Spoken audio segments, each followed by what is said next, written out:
에베소서 1장 7절 말씀 봅니다. 에베소서 1장 7절입니다.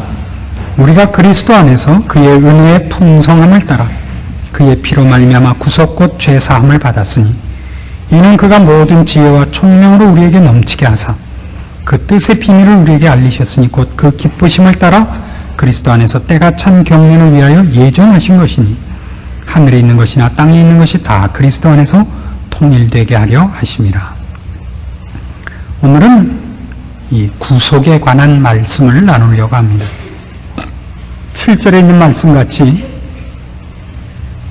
우리가 그리스도 안에서 그의 은혜의 풍성함을 따라 그의 피로 말미암아 구속 곧 죄사함을 받았다 하는 말씀입니다. 구속이라는 말은 여기서 구속 곧 죄사함이라고 그럽니다마는 죄사함 이상입니다.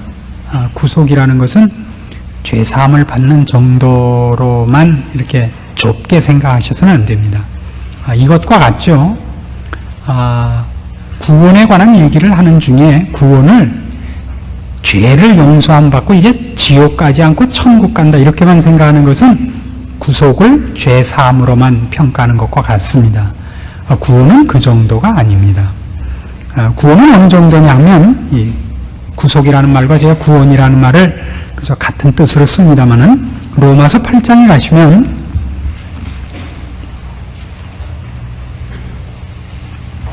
로마서 8장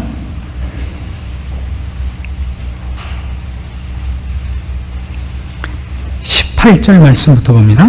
로마서 8장 18절 생각컨대 현재의 고난은 장차 우리에게 나타날 영광과 좋게 비교할 수 없도다. 피조물에 고대하는 바는 하나님의 아들들에 나타나는 것이니 피조물이 허무한데 굴복하는 것은 자기 뜻이 아니요 오직 굴복해 하시는 이로 말미암음이라. 그 바라는 것은 피조물도 썩어짐의 종로로 단 데서 해방되어 하나님의 자녀들의 영광의 자리에 이르는 것이니라. 피조물이 다 이제까지 함께 탄식하며 함께 고통하는 것을 우리가 아나니 이뿐 아니라 또한 우리 곧 성령의 처음 익은 열매를 받은 우리까지도 속으로 탄식하여 양자될 것 곧 우리 몸의 구속을 기다리느니라. 거기 구속을 뭐라 그러죠? 몸의 구속. 여기서는 분명히 구속이라는 말이 완성의 차원에서 쓰이고 있는 것을 봅니다. 구속을 죄사함이라고 얘기하는 것은 구속이라는 그 뜻의 한계를 죄를 용서함 받아서 지옥 가지 않게 되고 천국 가게 됐다라는 깨끗이 씻음을 받았다는 얘기를 하려고 지금 죄사함이라는 단어를 에베소서 1장이 쓰고 있는 것은 아닙니다. 그러나 우선 그 뜻을 적극적으로 들어가기 전에 분명히 문제를 밝히려고 그러는 겁니다. 여기 로마서 8장에 있는 바와 같이 우리는 나중에 이 몸의 구속까지 변화된 몸을 가지는 데까지 갈 겁니다. 그 변화된 몸, 그러기 위하여 안에 있는 모든 것이 다 바뀌어가는 것, 그것 때문에 뭐가 있다 그러냐면 18절에 있었던 말씀같이 현재의 고난은 장차 우리에게 나타날 영광과 좋게 비교할 수 없다라는 말이 등장을 하는 겁니다. 즉 그렇게 완성되기 위하여 구원을 얻은 자가 구원의 완성을 위하여 그 과정 속에 시련이 있는 겁니다. 완성을 향한 시련. 죄인이다 아니다 하는 것을 없애는 것이 아니라 죄인이라는 차원에서부터 하나님의 자녀라는 신분으로 바뀌었음에도 불구하고 하나님의 자녀답기 위한 훈련을 받는 그 시련의 기간이 있다고. 이것은 신자가 겪는 고난입니다. 그래서 우리가 지금 받는 모든 고난이 왜 있는 것이냐 그러면 몸의 구속의 자리까지, 그러니까 구속의 완성까지 우리를 하나님이 요구하고 있기 때문에 있다 그렇게 얘기합니다. 고린도전서 1장으로 가죠. 거기 가면 같은 뜻의, 그러니까 구속이라는 것이 얼마나 넓은 의미로 사용되는가 하는 것이 거기도 나옵니다. 30절 봅시다. 고린도전서 1장 30절. 너희는 하나님께로부터 나서 그리스도 예수 안에 있고 예수는 하나님께로서 나와서 우리에게 뭐가 되나 보세요? 지혜와 의로움과 거룩함과 구속함이 되셨다. 거기 우리가 보통 얘기하는 구속함을 받았다, 즉 구원을 얻었다 그러면 의로워진 것, 죄인이었던 자리에서 의인으로 된 것, 이렇게 얘기하는 것과는 다르게 쓰인 것을 보죠. 예수는 하나님께로서 나와서 우리에게 뭐가 돼요? 지혜와 의로움과 거룩함과 그리고 구속함이 되셨다 그래요. 그러니까 여기서 구속함은 분명히 앞에 있는 의로움, 거룩함 이상의 뜻이겠죠. 그렇지 않겠습니까? 그러니까 여기서 구속은 우리가 하나님의 자녀로서 영광의 완성된 차원을 얘기하는 겁니다. 구속은 분명히 죄 사함 정도는 아닙니다. 그러나 그러니까 구속은 죄 사함보다 훨씬 큰 겁니다만은 이걸 에베소 1장 오늘 우리 본문 7절에서 구속 곧 죄 사함을 받았다라고 얘기하는 이유가 있습니다. 즉 구원을 행복이라는 차원에서 생각하지 말아라 이겁니다. 구원은 시작부터 완성까지 전부 하나님과의 관계에서의 문제다 이거예요. 죄의 문제다 이거죠. 거룩의 문제요. 하나님과 화목하는 문제입니다. 하나님과 화목되지 못했던 것이 무엇이었냐면 우리가 죄인 되었었던 거죠. 종종 이렇게 사람들이 오해하는 것이 이겁니다. 우리 믿는 사람들이 믿지 않는 사람 보고 당신 죄인이요? 그러면 당신 내가 거짓말하는 거 봤어? 그러죠. 성경이 말하는 죄라는 것은 그 죄가 적의 죄가 아닙니다. 윤리적이고 도덕적이지 않습니다. 이것과 같죠. 부모가 자식한테 오해를 해갖고 자식을 꾸짖을 수 있습니다. 우리 애가 그런 게 아니고 다른 애가 그런 건데 우리 애가 그런 줄 알고 막 호되게 꾸중을 했더니 애가 눈을 부릅뜨고 내가 안 그랬어요 그러고 덤벼들면 이번엔 뭘로 욕먹죠? 부모를 향하여 눈 부릅뜬 죄로 욕먹는 거 아닙니까? 그거 죄입니다. 그죠? 잘했냐 잘못했냐 보다 눈 부릅뜨고 말 대답한 쪽이 훨씬 죄가 크다는 거 아십니까? 요새는 이게 없어졌습니다만은 그렇죠. 그래서 저 어렸을 때는 그런 꾸중을 많이 들었습니다. 길을 막고 물어봐라. 그죠? 그러죠. 아니 꾸중하다 말고 길은 왜 막습니까? 꾸중이를 계속 하십시오. 얼른 끝내주십시오. 아니다. 길을 막고 물어봐야 된다. 그게 훨씬 큰 죄입니다. 자녀들이 공부 못한 것이 부모한테 죄입니다. 그렇죠? 큰 불효죠? 죄예요. 그래서 집에 안 들어왔어요. 공부 못해서 창피해서. 어느 죄가 크죠? 집에 안 들어온 죄가 큽니다. 공부 못한 데에 대해서 자책감을 가진 것이 집에 안 들어왔다는 것과 상쇄되지 않습니다. 그렇죠? 잘못한 주제에 왜 늦었어? 이렇게 욕을 먹지. 그래도 지 꼬라지에 잘못한 줄 알고 늦게 왔구나. 이렇게는 아무도 용서를 안 합니다. 분명히 지셨습니까? 성경에서 죄는 우리가 하나님을 배반한 것입니다. 그리고 하나님을 무시하는 겁니다. 이것이 가장 큰 죄입니다. 하나님을 배반하고 하나님과 등을 돌리고 하나님을 무시하고 하나님이 있는 줄도 모르는 겁니다. 이것이 성경에서 가장 큰 죄입니다. 하나님하고 단절되어 있는 것입니다. 이것이 죄입니다. 그래서 예수님께서 십자가상에서 우리의 죄값을 치르심으로 우리를 하나님과 화목되게 하는 겁니다. 이게 구속입니다. 그리고 그 하나님과 화목된 것을 완성의 자리까지, 가장 긴밀한 자리까지 아버지와 예수 그리스도께서, 주님께서 요한복음 17장에 얘기하시는 것 같이 아버지와 나는 하나라.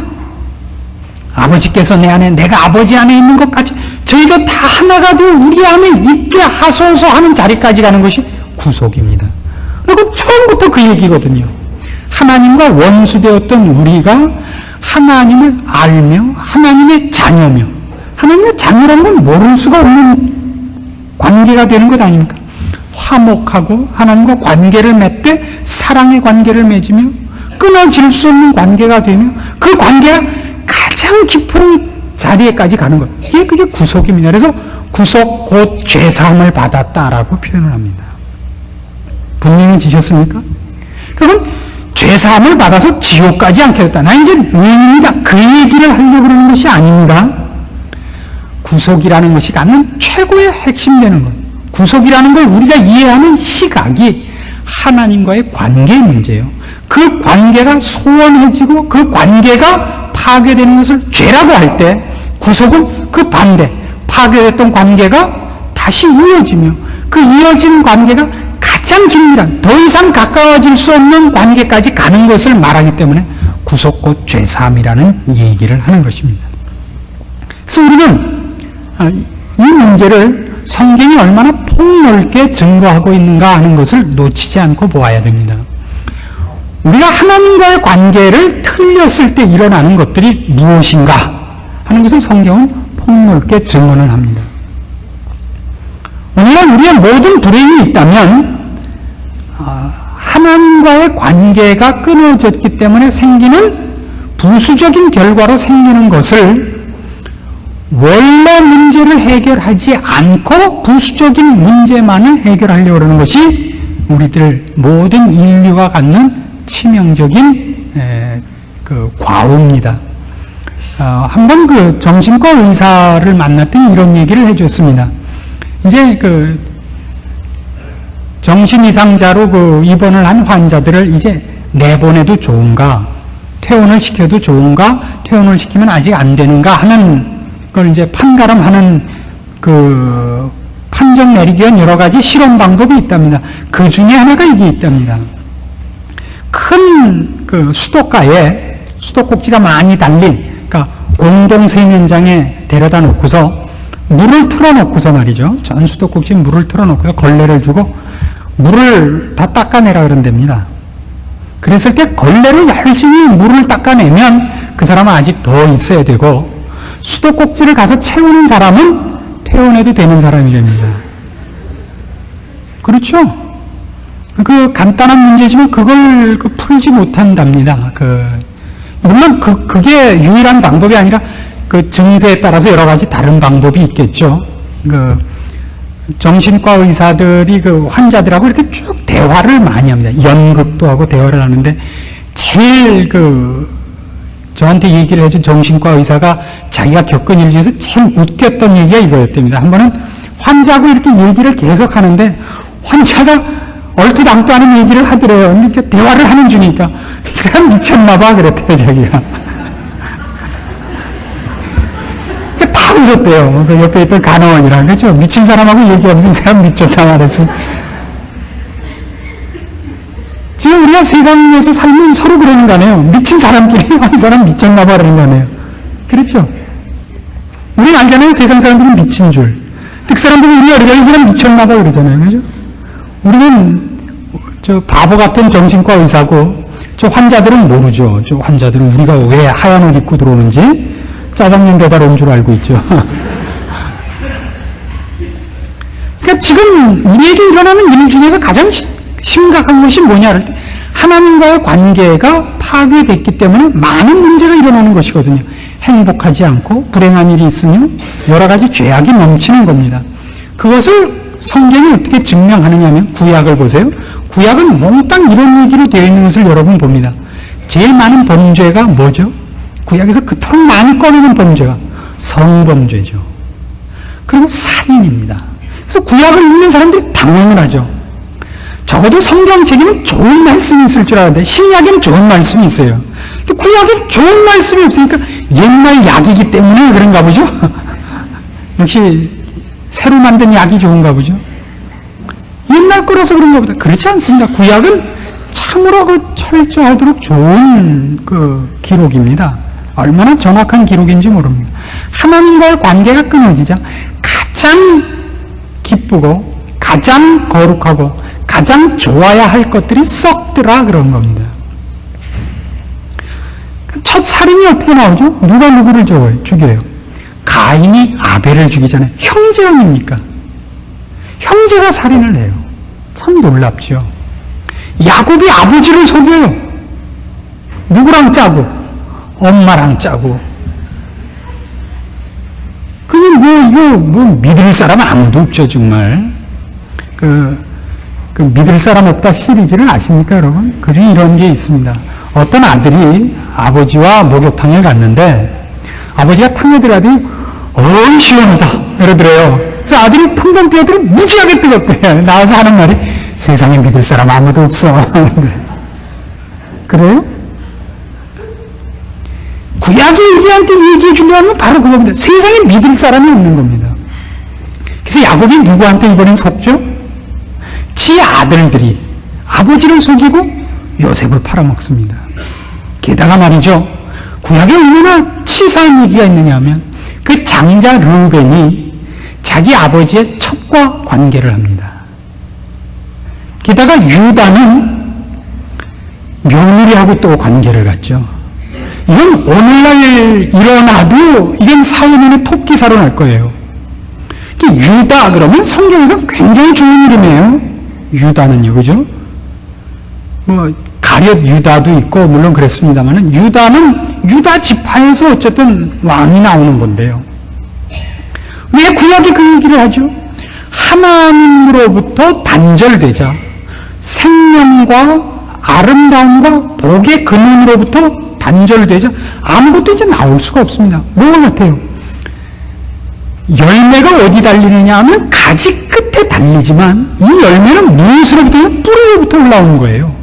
그러니까 올라오는 중간에 어디가 단절이 되면 가지 끝에 열매가 달리질 않고 거기 있었던 나뭇잎도 말라 죽죠. 나뭇가지도 마르고 그 썩습니다. 성경은 그걸 증명하고 싶은 겁니다. 그래서 구원을 얻었다, 하나님의 자녀가 됐다로 처음부터 끝까지 무슨 문제로 자신을 살펴야 되냐면 죄입니다. 그때 그 죄는 아까 얘기한 것 같이 윤리 도덕성을 가지는 차원을 얘기하는 것이 아니라 하나님과 가까우냐 얘기입니다. 하나님과 가까우냐, 하나님으로부터 힘을 얻느냐, 하나님으로부터 지혜를 받느냐, 하나님으로부터 거룩을 받아내느냐, 하나님으로부터 의를 받아내느냐의 싸움입니다. 근데 우리는 살 때 어떻게 살죠? 거룩이나 의나 지혜가 필요 없는데 몸을 담근다고요, 자꾸. 세상 앞에 가서 싸우는 세상 우리 보고 뭘 하라뇨? 거짓말 하자 그러죠? 칼 빼자 그러거든요. 거긴 하나님으로부터 받아낼 무기가 없습니다. 하나님은 절대 칼을 주지 않고 하나님은 절대 거짓을 주지 않습니다. 그래서 우리는 저희 가서 싸우는 동안은 하나님과 가까워질 이유가 없는 겁니다. 여러분, 세상에서 혹 특별히 누구를 죽이지 않고 특별히 거짓말을 안 했을지 몰라도 누구를 이기기 위하여 세상적인 방법에서 앞지르는 싸움은 뭘 했을 겁니다. 거기에 그것은 죄가 아니다라고 생각할지 모르지만 거기에 있나 보세요. 거기 여러분에게 의와 지혜와 거룩이 있는가를 보세요. 하나님과 가까워지고 하나님으로부터 구해야만 그 일을 진행할 부분이 여러분의 생활 태도와 원리와 목표에 있었나 보세요. 그게 없다면 여러분은 전혀 신앙생활을 한 것이 되지 않습니다. 그건 구원이 아닙니다. 이게 대부분의 신자들이 넘어지는 자리가 아닌가 이렇게 생각을 합니다. 특별히 거짓말하지 않았다, 특별히 살인하지 않았다, 특별히 누구를 속이거나 불의한 방법을 쓰지 않았다는 것이 전부가 아닙니다. 여러분의 모든 삶 속에 하나님으로부터 힘과 지혜와 방법과 원리를 받아내지 않으면 안 되도록 살아야 됩니다. 근데 그렇게 살면 당장 누가 원수로 돌아서느냐면 세상이 여러분 앞에 원수로 쓰죠.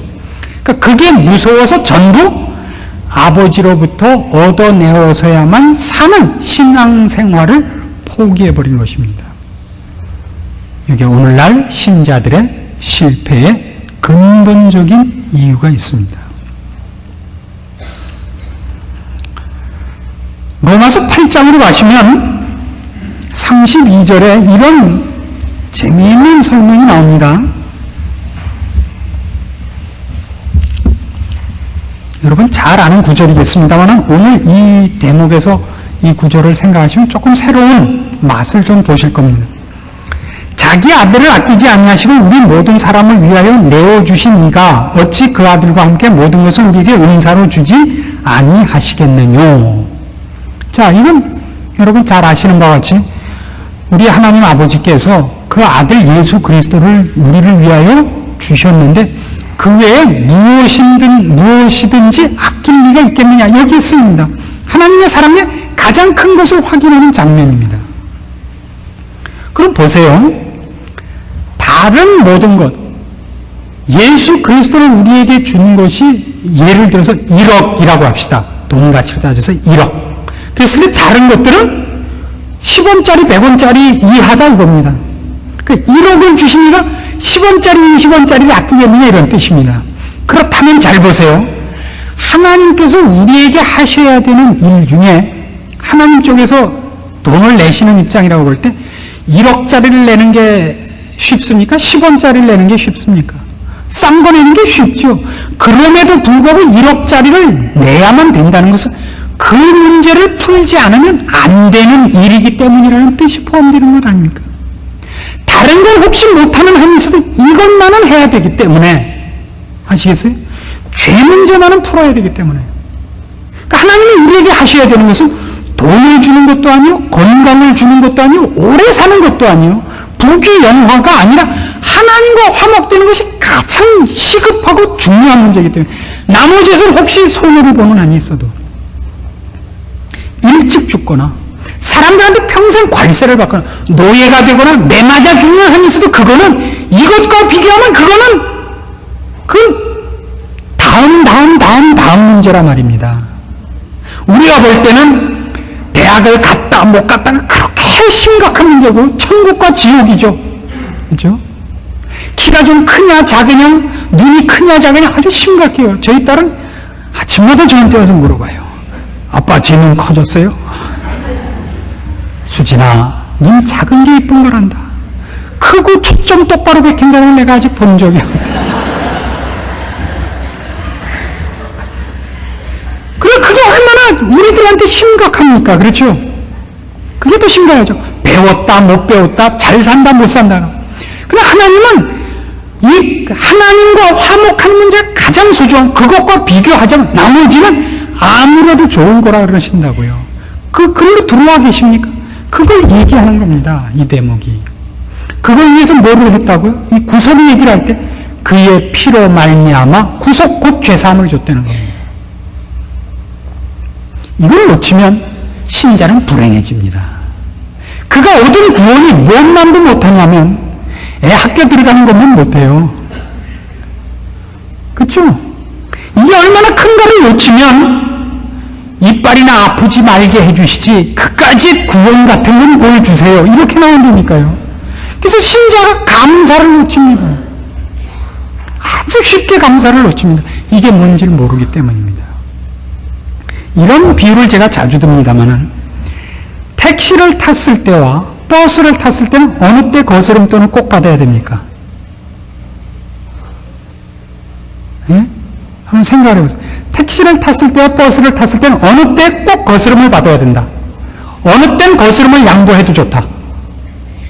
택시를 탔을 때 거스름과 버스를 탔을 때 거스름은 어느 쪽이 거스름이 많습니까?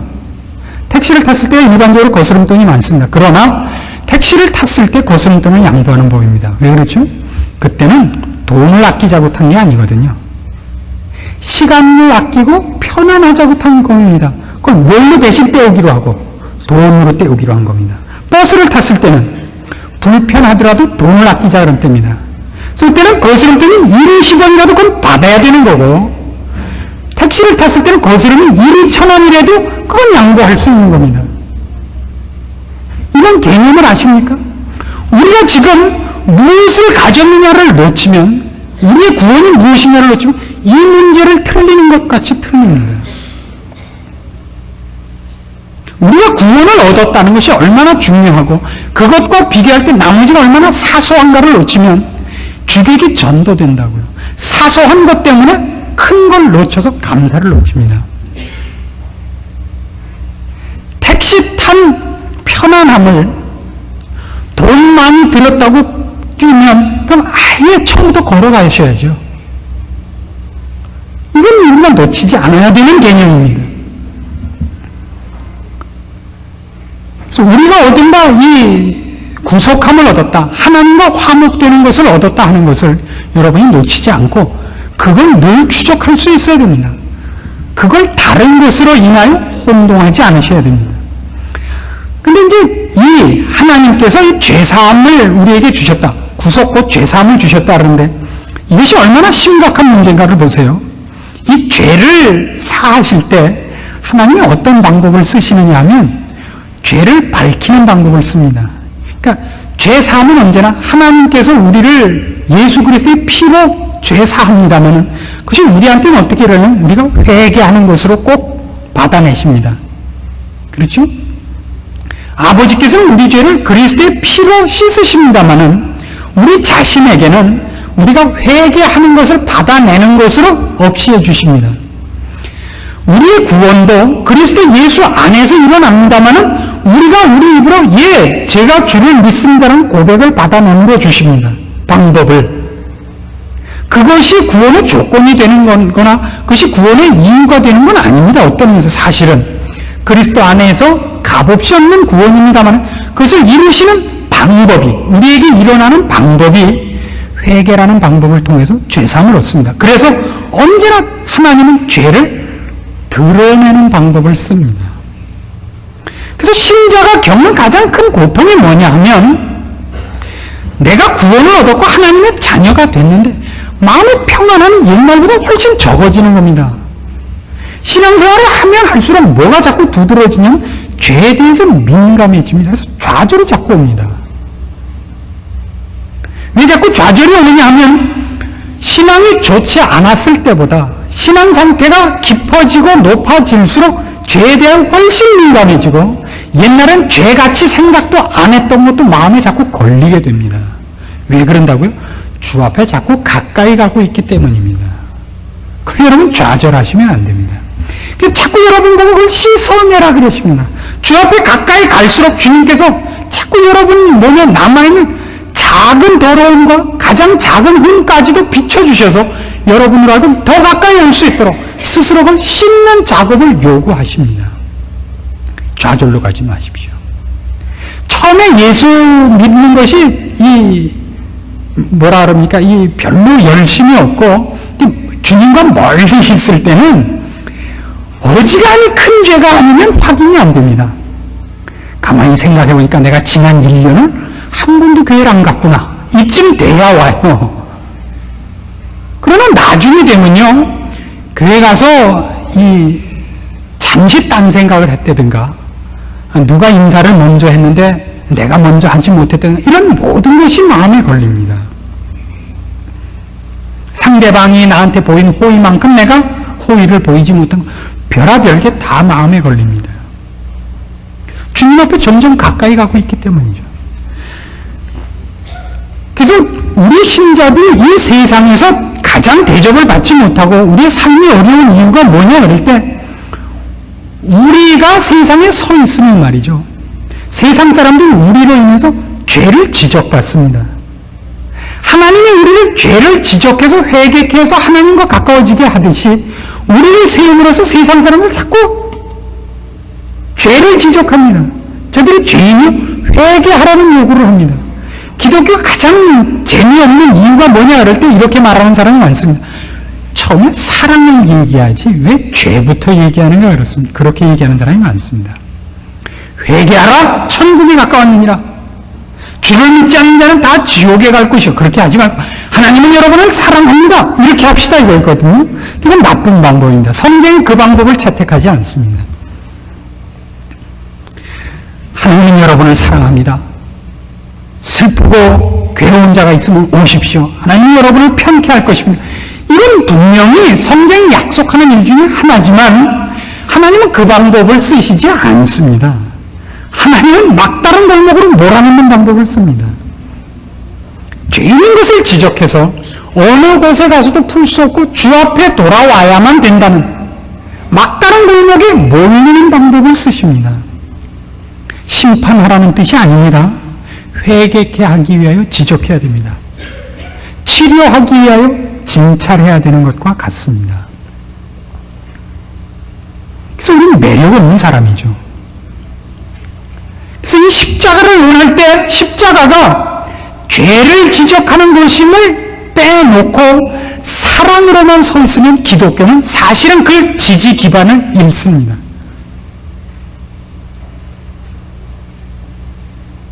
오른편 뺨을 때리면 왼편 뺨도 대라. 그래서 여러분 길 가다 누가 오른편 뺨 때리면 왼편 뺨 되겠습니까? 저는 절대 그러지 않습니다. 우리 이대원 목사님은 이렇게 안 됩니다. 오른편 뺨을 때리면 왼편 뺨도 대고 그리고 진단서를 끊어오랍니다. 그럼 맞을 필요가 없습니다. 우리 마음에 복수심을 갖지 말라는 것이지 바보가 되라는 뜻은 아닙니다. 사랑이라는 말은 아무래도 좋다는 뜻이 아닙니다. 아무래도 법도 없고 기준도 없고 너는 너대로 나는 나대로 아무나 자기 하고 싶은 대로 모든 것을 포용해 주는 것은 사랑이라 그러지 않습니다. 무질서입니다. 무질서에는 의의가 없고 지혜도 없죠. 그 성경은 훨씬 지적하는 쪽으로 옵니다. 죄를 지적하는 쪽으로. 이걸 지적받는 것을 당연시하셔야 됩니다. 여러분의 신앙생활 속에 죄를 지적당하는 일이 없는 것을 행복이라고 생각하지 마십시오. 그리고 당연히 매일매일의 삶 속에서 나는 오늘 이걸 실패했다, 오늘 좀 잘못했다라고 스스로 좌절감과 처참함을 갖는 것을 당연시 하셔야 됩니다. 고쳐나가라는 지적입니다. 시험을 해보죠. 학교에서 내가 어디가 약한가를 알기 위해서입니다. 그래서 시험을 틀리면 공부를 잘한다 못한다 이렇게 싸잡아서 얘기를 할 게 아니라 나는 뭘 못한다. 난 산수를 못한다. 산수 속에서도 특별히 나눗셈을 못한다. 내가 약한 지점이 어딘가를 확인케 하기 위해서 있는 겁니다. 하나님이 우리에게 어떤 부분에 대한 죄책감을 찔러주신다면 우리는 거기를 보강해야 됩니다. 내가 남 앞에 교만합니까? 심판을 잘합니까? 헐뜯는 얘기를 잘합니까? 그걸 연습하셔야죠. 다음부터 말을 할 때 열을 센다. 쉬어야죠. 하나, 둘, 셋, 넷, 다섯, 여섯, 일곱, 여덟, 아홉, 열. 그럼 상대방이 없어지지 않습니까? 연습을 하셔야죠. 그게 없죠, 우리에게. 죄책감을 가지는 마음이 안 생기기를 바라갖고는 여러분 평생 신앙적으로 나아질 일이 없습니다. 여러분이 당하는 모든 문제에 대해서 여러분이 훈련을 하셔야 됩니다. 제가 갖는 훈련은 요즘 이런 겁니다. 재주 있는 사람이 되지 않을 것, 이겁니다. 그래서 무슨 이제 제일 큰 병 중에 하나가 제가 빠른 편입니다. 무슨 생각이나 결정이나 행동이 이렇게 빠른 편이에요. 좋게 얘기해서. 나쁘게 얘기하면 사람이 경망한 거죠. 빠르단 말이에요. 그래서 언제는 무슨 말을 하거나 무슨 결정을 내릴 때 마음속으로 쉽니다. 하나, 둘, 셋, 넷, 다섯, 여섯, 일곱, 여덟, 아홉, 열. 그래서 또 열. 그 연습을 하는 겁니다. 그리고 사람이 이렇게 좀 느리고 좀 둔해 보이는 연습을 매우 열심히 하고 있습니다. 이것이 굉장히 중요하다고 저는 생각을 하고 있기 때문입니다. 왜냐하면 재주가 넘치고 빠르면요, 묘하게도 거룩한 분위기가 안 잡히더라고요. 제가 얼마나 심각한 얘기를 하는 건지 아십니까? 저로서는 아주 중요한 훈련을 하는 중입니다. 오늘도 이 문제 내가 너무 빨랐다. 빨리 얘기를 하고 빨리 행동으로 옮기지 말고 좀 천천히 하자. 천천히 하자. 그 연습을 그렇게 합니다. 오래 걸릴 거라고 생각합니다. 오래 걸릴 거라고 생각합니다. 그게 이렇게 쉽지 않습니다. 그러나 기어코 해내려고 합니다. 마찬가지입니다. 그걸 하는 과정에서 내가 그 결심을 했다고 해서 금방 된다는 보장은 없습니다. 언제나 그 연습을 완성할 때까지 매일매일 지적을 받는 것이 당연합니다. 그것이 자기의 제2의 천성이 되기까지 훈련을 해야 됩니다. 그때까지는 바지가랭이에 모래주머니 차고 뛰듯이 이렇게 뭘 해야죠. 그렇게 하지 않고서는 되지 않습니다. 성경은 그 다음에 용서를 얘기합니다. 그의 피로 말미암는 구속을 얘기합니다. 지적이 있고 막다른 골목에 몰아넣고 자유케 한 다음에 용서가 나옵니다. 용서한다 그럽니다. 로마서 3장으로 가시면 여러분 잘 아시는 것 같이 이렇게 이 부분에 대한 설명이 나옵니다. 24절부터 봅니다.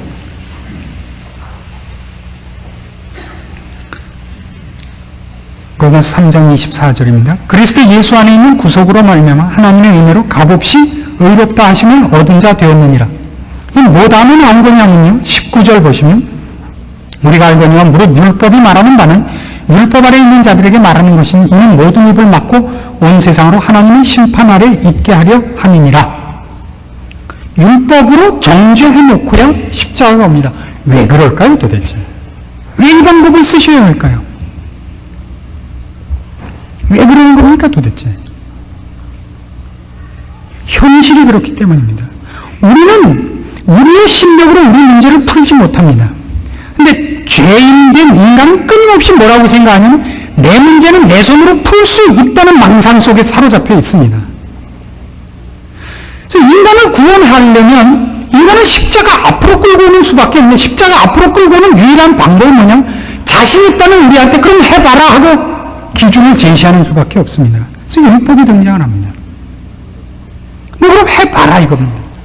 그래서 좌절을 해서 못합니다. 오라 나는 곤고한 사람이로다 라는 고백을 하게 만들어야 드디어 십자가가 효력을 발합니다. 이건 얼마나 신자에게도 그대로 적용되는가 모릅니다. 여러분 생애 속에서 하나님이 불신자와 신자를 다르게 대접하는 게 무엇인가 보십시오. 여러분이 헛된 것을 구하고 하나님의 은혜와 힘을 필요로 하지 않는 모든 일에 대한 결과를 보여주시죠. 불신자들은 그들이 구하고 그들이 쓰는 방법의 결과, 그것이 얼마나 헛된 것이고 거짓된 것인가를 죽은 다음에 보여주시고, 신자에게는 그것이 무엇인가를 살아생전에 보여주십니다. 그러니까 신자에게는 그것이 뭘로 나타나냐면 실패로 나타나죠. 실패로. 자, 예를 들면 세상 사람은 자기의 건강과 자기의 힘으로 덤비고 싸웁니다. 신자에게는 사람의 건강이라는 게 얼마나 우스운 것이냐를 교통사고 한번 꽝 해갖고 확인을 시켜줍니다. 그 사람이 믿었던 게 이게 별게 아니구나, 이게 60kg짜리 고기 덩어리에 불과했구나 하는 걸 확인을 시켜주는 거예요. 그러나 세상사 속에서 세상적인 시각으로 볼 때는 예수 믿는 사람은 교통사고 당했고 안 믿는 사람은 아직도 튼튼하게 산다 이렇게 나타나죠. 이게 좌절로 보이죠. 실패로 보이고. 그러나 보십시오. 이쪽이 복이죠. 그래야 나로부터 나오는 힘 정도가 아니라 하나님으로부터 허락되는 힘 앞에 돌아올 것 아닙니까? 몰아넣어야 십자가 앞에 돌아온다고요. 이걸 놓치지 마십시오. 세상 사람들이 그토록 십자가를 반대하고 예수 믿는 것을 이를 갈고 싫어하는 이유는 스스로 죄인인 것을 자인해야 되기 때문에 싫어합니다. 죄인이란 결국은 뭔데요? 하나님 앞에서까지도 무릎 꿇고 싶지 않은 자존심이거든요. 자기가 신인 걸요. 자기가 죄인이라는 걸 인정하고 도와주십시오라는 얘기를 한다는 것이 신자가 아니고서는 불가능합니다. 그 신자라면 그걸 안 할 수 없습니다. 그러나 오늘날 우리 앞에서 살펴본 바와 같이 분명히 그 확인을 하고 그 자인이 있었고 그 회개와 그 도우심을 구한 것으로 출발한 구속함을 받은 죄 사함을 입은 우리가 주님과 가까워지는 것과 주님으로부터 힘을 받는 일에 그 이상 한 걸음이라도 더 나간 것이 있느냐라고 물으면 여러분 자신 있게 손들 사람은 내도 없습니다. 지금도 손들어 보라 그러면 우리 장로님들하고 권사님들밖에 손들 사람이 있겠습니까? 여기가 우리 신앙의 가장 취약 지점인 것입니다. 여러분이 신앙인으로서 살아온 세월들이 여러분은 주님 앞으로 몰아간 것이 무엇인가 보십시오. 여러분이 주님 앞에서 더 주님께서 가까이 하시기 위해 여러분에게 지적한 그 모든 신앙 양심의 찔림들을 훈련하고 훈련해서 극복하고 고쳐낸 것이 무엇인가 보십시오. 그 찔리는 게 싫어서 그 부분은 부닥치지 않은 것이 더 많지 않습니까? 신자들이 하는 제일 많은 얘기가 뭐예요? 교회를 깊이 알면 골치 아파. 모르는 게 좋아. 그게 정신 바로 박히는 말이에요, 그게? 공부하면 할수록 귀찮아. 관도 얼마나 편한지 알아. 그거하고 똑같은 노래입니까? 근데 그게 설득력이 있는 게 돼버렸죠. 그렇지 않아요? 여러분 자녀들이 여러분에게 이 대학 가면 뭐예요? 가면 얼마나 골치 아픈데 등록금만 꽝꽝 내라 그러고 안 가는 게 효자예요. 그러면 뭐라 그러겠어요? 이 왼수야 너 죽고 나 죽자. 한강물이 왜 저렇게 깊은 줄 아냐? 안 그러겠습니까? 근데 신앙상으로는 떳떳이 얘기하죠. 신앙은 깊어지면 깊어질수록 골치 아프니 관두자고 뭐나 하자고요. 주일날 가서 예배나 보고 헌금이나 내자고. 최소한의 양심을 마비시키려는 거죠. 난 헌금은 냈어요. 치사하게 돈은 안 떼어먹었다고요. 하나님이 그지예요.